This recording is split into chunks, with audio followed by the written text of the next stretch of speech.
The controls are unresponsive. These 4 words can be a death sentence for any video game. If you have unresponsive controls, it means unfair losses, frustration, players quitting, and of course, lots of bad reviews. But what are responsive controls? If it just means the game does what the player tells it to do, how hard could that be to implement? And how could so many games get it wrong? I mean, surely it's a simple thing. All you have to do is tell the game, hey, when the player presses right, have the character go right. Right? Wrong. There's a lot more to it than that. Making a responsive game requires an additional touch. It requires you, the designer, to understand your players better than they understand themselves. It requires you to understand their inconsistencies and then forgive them. And I don't mean that in a philosophical way. I mean literally building forgiveness into the design of your game so that even if your players aren't perfect, even if they make mistakes, they can still have a great time. My name is Seth Koster, and I'm a co-founder, designer, and game programmer at Butterscotch Shenanigans. Today I'm going to talk about our studio's journey through developing our upcoming platformer Levelhead, and the ways that we incorporated forgiveness mechanics into the game's design to make it a truly enjoyable experience.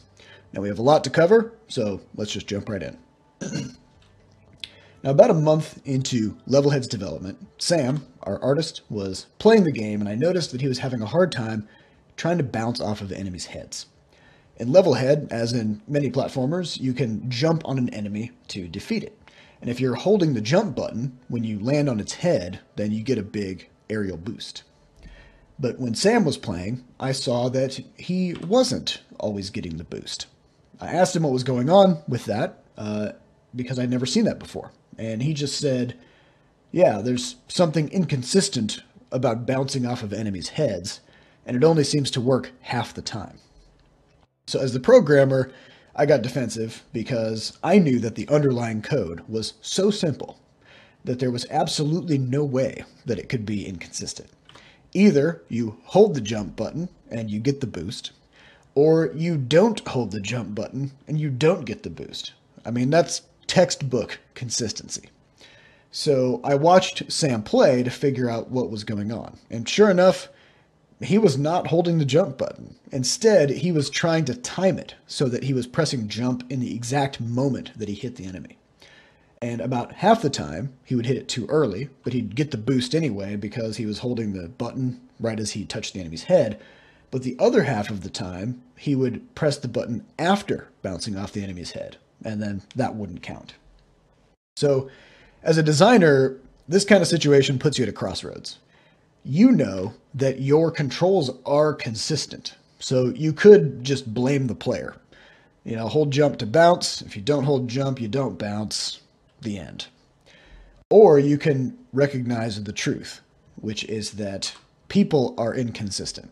So if your game demands consistent inputs, your players will not get consistent results. The philosophy of forgiveness mechanics tells us that we need to anticipate these inconsistent inputs and build them into the game's mechanics. People sometimes hit buttons too late, so let's just see if we can accommodate that by using a forgiveness mechanic called the Coyote Jump. Under the original setup, we just had a true-false variable called canJump inside the player, and if it was true, you could jump, and if it was false, you couldn't. And we would set that variable to true only if there was a valid jump right in this exact moment, meaning your feet are touching the ground or you're bouncing off an enemy. So the simple change we made was to turn this variable from a true-false variable into a timer. So now, anytime it becomes possible for you to jump, instead of being true, the variable becomes 0.1.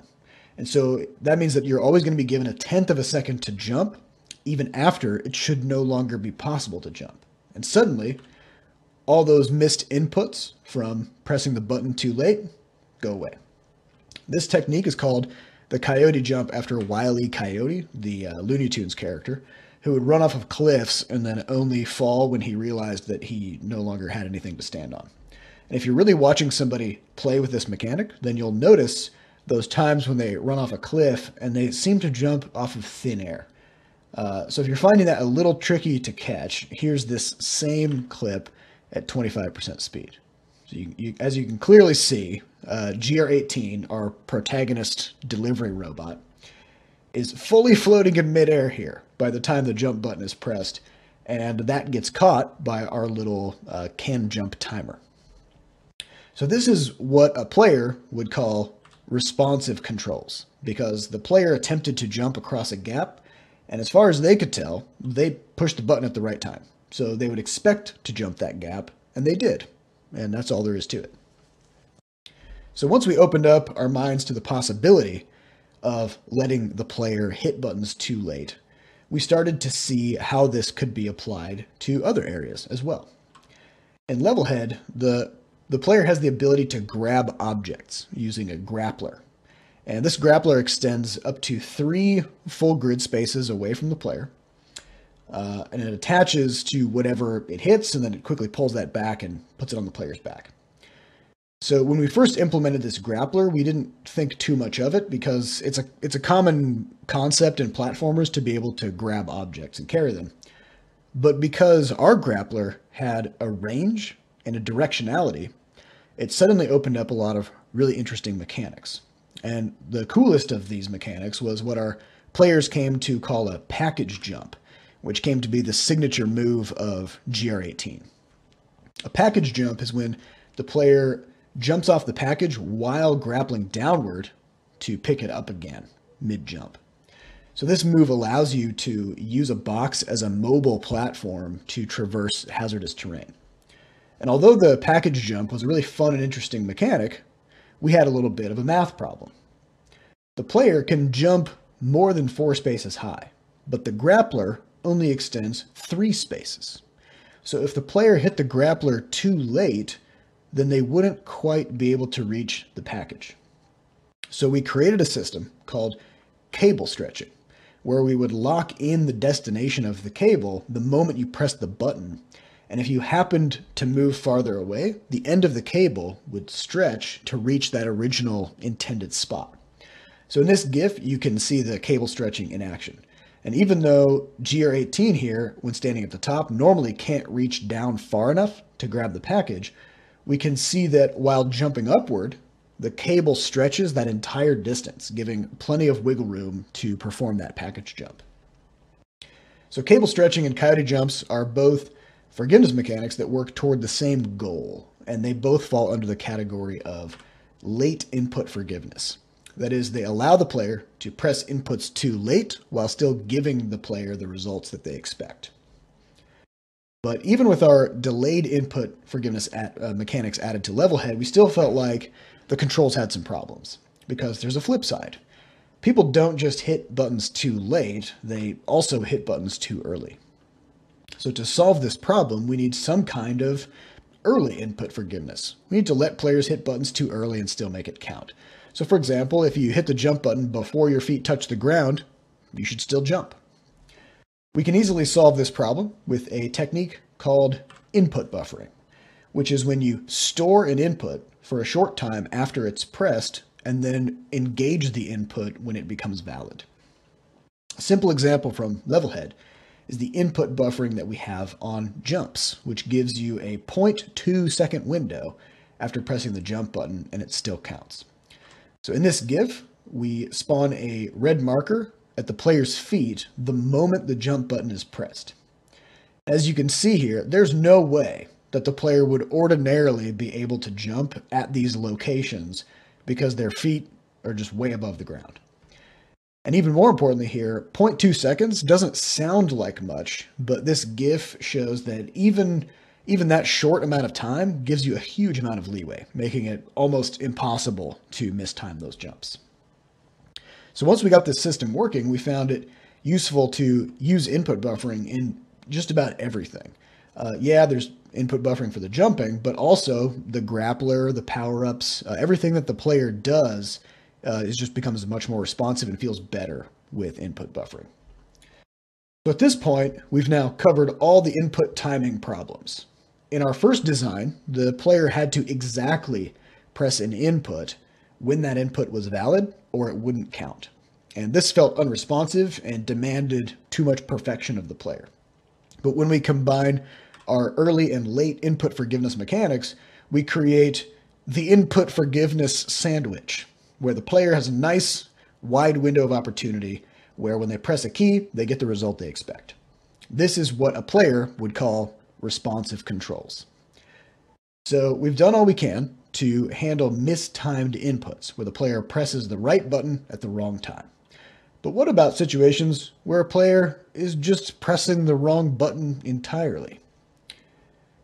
One of the biggest things we struggled with in making Levelhead feel responsive is that when moments of tension arise, players' minds can become somewhat disconnected from the controls.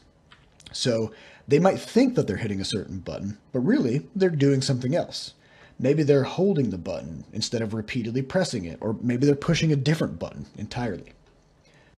For us, this problem was most pronounced when it came to Levelhead's fall-through mode. In Levelhead, after holding the down key for 0.2 seconds, you enter fall-through mode, which allows you to continue to fall through certain kinds of platforms or certain kinds of terrain as long as you continue to hold down. So here in this GIF, you can see a red bar appear at GR18's feet when the timer starts. So that's when down is first pressed. And when GR18 enters fall-through mode, the bar turns green and he begins passing down through the thin ledges. So this system worked pretty well, except when it came to performing package jumps. To do a package jump, you need to grapple downward, which requires holding down while grappling. But some players would forget that they were holding down. So they would keep holding down, and they would try to land back on the package and just fall right through it, as you can see here in this GIF. So we added some hidden rules to make it so that if the player continued holding down, they would still get the expected results. So first, we made it so that every time you jump, fall-through mode just turns off. We assume that if you're jumping, you want to go up, and fall-through mode is about going down. So in other words, we use one input to completely invalidate and reset another input. And second, we add a rule that fall-through mode only begins when your feet are on the ground. So that means if you're holding down before you land, then you'll get a brief window of standing on the ground before you begin falling. So when we combine these rules, you can see that the player can now just continue to hold down forever, whether they know that they're doing it or not, and still be able to perform a series of package jumps without falling through. So in this GIF, the down button is never released. You might think that these extra rules would add some kind of clunkiness to the controls, but since they line up with players' expected outcomes, they actually just make the controls feel correct instead of weird. So this whole concept that we used to solve our down button problem is just called an input reset, where even though the player is holding a button, we add rules that reset the input to make it seem like the player isn't holding the button and that they've pressed it fresh. As designers, we just have to acknowledge that players will sometimes forget to let go of a button, and it's our job to make sure that the game handles that gracefully wherever possible. So when it comes to accidental input forgiveness, you can go even deeper than input resets. Because sometimes you'll find that players will press a button that they really don't want to use at all. In Levelhead, we got hit by this problem in a big way. We had the controller's left bumper tied to the retry button. So if you press that bumper, it would start the level over or set you back to the previous checkpoint. We wanted to make sure that it was super easy for speedrunners and more serious players to restart levels to work on their strategies, or if somebody got soft locked in a puzzle, that they could just hit a button and just start over. So we discovered, though, that a sizable portion of our players, probably about a third, kept hitting that left bumper on accident. So they'd be in the middle of doing something, and then all of a sudden they would just accidentally reset the level. This seemed weird to us because the left bumper is it's way over there on the controller. So how could you possibly hit it on accident? We sat down and we just watched some people play the game, and we quickly discovered the problem, which is that some players just naturally hold the controller with their index fingers resting on the bumpers. And when something intense was happening, these players would clutch the controller super hard and squeeze it, and they would press both of the bumpers at the same time. And because it happened when the player was in the middle of a panic moment, then the player would actually have no idea that they had squeezed the bumpers. They didn't know they had pressed any buttons. And so as far as they were concerned, the level just randomly restarted. So fortunately, there's a simple fix for this. We just added a count up timer to the reset button so that the button would only be valid if you held it for more than 0.3 seconds. So this is enough time that it allows the panic to pass, and if a player clutched the controller, they usually would only do it just for an instant. And so by the time the panic subsides, they've released the button and they've stopped accidentally resetting. So sure enough, once we implemented this, all those complaints about accidental restarts vanished. So we call this kind of forgiveness mechanic an input speed bump. So rather than just instantly taking the player's input and engaging the action, for some inputs we can say, slow down a second so you don't hurt yourself. And when it comes to buttons of higher consequence, where an accidental input would be really bad, you might want to consider putting some speed bumps in there. All right, so there's many ways that you can forgive your players for giving weird, bad, or just plain wrong inputs. But forgiveness mechanics are not just about inputs. There are lots of other little things you can do to make your game feel more responsive to the player's intentions. For example, when we first started working on Levelhead, we kept running into scenarios where it was unusually difficult to navigate tight spaces. Like if you ran over a little gap in the floor, you'd just fall right into it. Or if you wanted to jump through a one grid space hole in the ceiling, it would take a couple tries and you kept bumping your head. This was all because of how we were thinking about our hitboxes. Under the hood, everything in Levelhead has a width and a height, which determines the hitbox of whatever that thing might be. So here you can see some of the items in Levelhead shown with their baseline square-shaped hitboxes. When we first started building the game, we treated these hitboxes as sacred. Any collision between hitboxes should be respected, we thought. So let's say we had a situation like this where you have some terrain and then there's a tiny ledge sticking up. And if we have a character walking along here and we take a rigid view of these hitboxes, then we would say that unless the character jumps, this tiny ledge is going to stop them. But it turns out that is a terrible gameplay experience because being stopped by every tiny ledge, lip, and corner just makes everything frustrating. So to solve this, we use hitbox pinching, which is when the character's movement collisions are based on some smaller pinched version of the hitbox. And this is going to allow the character to squeeze through areas that they otherwise would have had a harder time squeezing into, and then they can pop up over obstacles. So in our previous example, it would look like this. When you're calculating horizontal movement collisions, we would pinch the hitbox vertically, which allows us to pretend like the character's feet are higher up off the ground and its head is lower. As the character moves forward, this tiny ledge is no longer a problem. And in that same movement frame, we can resolve the fact that the character is inside the floor by just popping them up out of the ground. So the player can now move unimpeded over small obstacles. And this hitbox pinching technique also allows the player to run over small holes in the ground. So without hitbox pinching, you would often find yourself in this kind of a situation where you'd go to run across this little gap, but in one frame, you can fall down a single pixel. And because you fell down one pixel, the next ledge becomes an impassable wall, and now you just fall right in. In Levelhead, when GR18 is moving to the side, we pinch the hitbox by 20 pixels top and bottom. So that means that while running to the right, the player would have to drop more than 20 pixels before they can no longer pop up over the next ledge. And when we put this into practice, we can see that now GR18 can run across one tile wide gaps. And actually, if you move horizontally fast enough, you can even clear double wide gaps. And this visualization really illustrates that pop-up effect from the hitbox pinching in a much more pronounced way. So as you can see here, Giratina runs across, falls for a moment, and pops up over the next tile, and that little bit of falling is forgiven. Hitbox pinching can also be used to let the player easily jump up and out of tight spaces. So here in this GIF, we're representing collision checks with these little green dots. And as you can see that when the player's jumping upward, we pinch the hitbox down to almost nothing. I think maybe the player's about 2 pixels wide while jumping upward.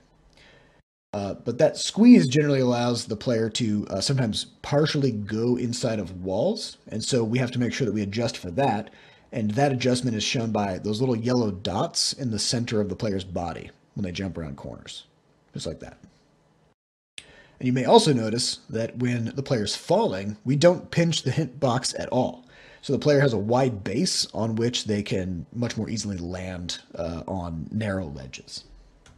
Hitbox pinching is a super useful tool that allows you to demand a lot less precision of the player and allows them to very easily squeeze through areas of the game that would otherwise require a frustrating amount of fine motor skill. So when it comes to hitboxes, there are a couple of other much simpler things you can do to get a lot of mileage. For example, we can play around with hitbox sizes and shapes as a simple but effective tool to make the game more forgiving. For starters, when it comes to things that are bad for the player to touch, we can tuck the hitbox in at the edges, making the hitbox smaller than the visual area of the object, so it's harder for the player to hurt themselves. And you can see in this GIF how these spiketrons in Levelhead have very forgiving hitboxes, which allows the player to easily squeeze through a gap like this. So I like to think of this as those times in movies where someone's flying a spaceship, and there's always a scene where 2 big doors are closing, and they have to squeeze the ship through the gap. So basically, you want to create that feeling. And that's easy to do just by tucking in those hitboxes. So you may also notice that these spikes, despite obviously being square, have circular hitboxes. By shaving off the corners, we make it so that the player can kind of pass their toe through the corner of the spike, and that's still fine. It's a close call, which feels cool. It makes the player feel like they're better at the game, and it's just a lot more exciting that way. And on the flip side, for anything positive, we want the hitbox to be as easy to hit as possible. So for starters, we make it a square so that it has those corners to catch. And we also extend the hitbox beyond the visual size of the item. So in this GIF, we can see how these hitboxes of gems and Levelhead extend far beyond their actual visual size.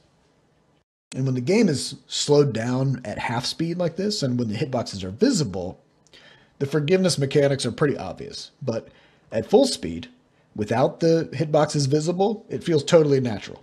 And the player is not going to notice or be upset that these good things are being handed to them with ease. But sometimes, having a big hitbox isn't enough. If you want the player to really get that good stuff, you can add magnetism to positive items. In Levelhead, we only apply this to the gems, but in your game, you could technically do this to whatever you want. The rule we use is once the player has gotten pretty close to the gem, we have the gem enter magnet mode, and it's then just going to chase the player until it gets picked up. This effect is especially pronounced when the player is moving faster, like this GIF when they're falling, or maybe if they're being shot out of a cannon. So we use this kind of magnetism to make it so that the player doesn't have to backtrack and physically touch every gem just to collect it. If they just kind of like graze past one, and got close enough, then we just call it good enough and we let the player have the win. And plus, I think it just feels really cool to go really fast and just be chased by a bunch of gems that are trying to catch you. The last forgiveness mechanic I want to go over is the concept of a benefit of the doubt decision tree. This is what we use when a player could have multiple possible outcomes when interacting with something. with varying degrees of goodness or badness. When one of these events occurs, we walk through a series of questions that always leads to the most favorable outcome to the player. In Levelhead, enemies are the best example of this. So when you hit an enemy, there are some scenarios where you defeat the enemy, and there are some scenarios where the enemy defeats you. And the outcome totally depends on how you hit the enemy. So we can use this scrub enemy from Levelhead as an example. When you collide with this scrub, we first check the green rectangular area. This is the area that is favorable to you to determine whether you're going to deal damage to the scrub by jumping on its head. So notice that this area is larger than the visual size of the scrub, and it also has corners, making it easier to hit. And as you can see in this GIF, the player doesn't have to directly land on the visual area of the scrub for this to count as a successful hit. You just need to hit somewhere in that green rectangle. And just like with the gems, the positive hitbox extends far beyond the visible area. As before, this effect is more pronounced when the game is slowed down like this, but at full speed, this happens fast enough that you don't really notice it that much. But when you've collided with the enemy and failed to meet that first decision criteria for dealing damage to it in the green rectangle, only then do we evaluate if you're going to be harmed. And in that case, we use a second, smaller circular collision mask, represented by this red circle, to determine whether you're harmed. So it's possible that you would collide with the green rectangle, fail to damage the enemy, because maybe you were traveling up or something. But maybe you're still not inside the circle, so you don't take any, you're not harmed, and you live to see another day.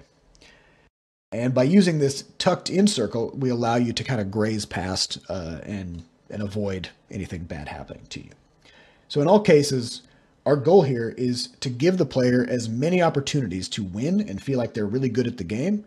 And only when they totally run out of possible ways out, that's when the player loses.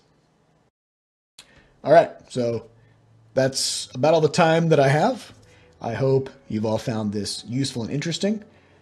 Some of these concepts are a lot more complicated to implement than others, and not all of them will apply to all games. So how you bring these forgiveness mechanics into your game may end up looking a lot different than what I've shown here today. But that's okay, because the most important thing here is not in the specifics, it's in the broader philosophy that your players are people, and people do all kinds of wacky things. They push the wrong buttons, they squeeze the controller, they panic, they do a lot of things that they don't even know about or that they can't even explain. In other words, they're not perfect. But we shouldn't expect them to be perfect. As designers, it's our job to meet our players where they are and give them the best possible experience. And to do that, we have to forgive their inconsistencies and build rules into our games that accommodate them. And only then will you have a truly responsive game. Thank you for listening. If you have any questions or comments about this talk, feel free to shoot me an email at seth@bscotch.net. Good luck out there.